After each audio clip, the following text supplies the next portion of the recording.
Araw ngayon ng Lunes, ika-11 ng Mayo. Kami po ay papuntang magsaysay Infanta.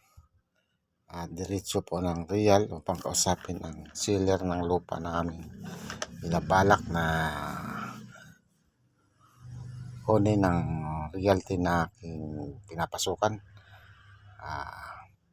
Ito po sa aming daan, sa lubong namin ang isang bahagi ng propeller na napakahaba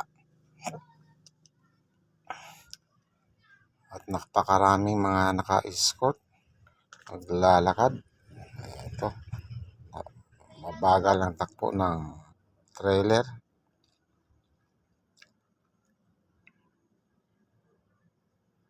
Ayan po yung isang ano lang yan po, isang pakpak lang yan ng windmill.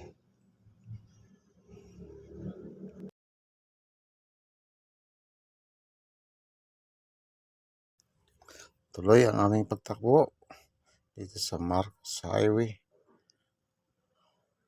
At ito na naman ang isang trailer na may daladalang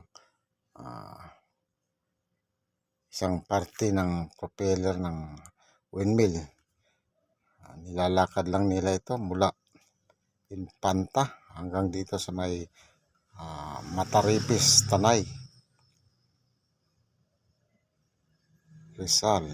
Rizal po. Ayan, napakabagal lang ang kanilang, ayan, may naglalakad na antabay sa pagtakbo ng trailer, kaya mahaba ang kanilang nilalakbay.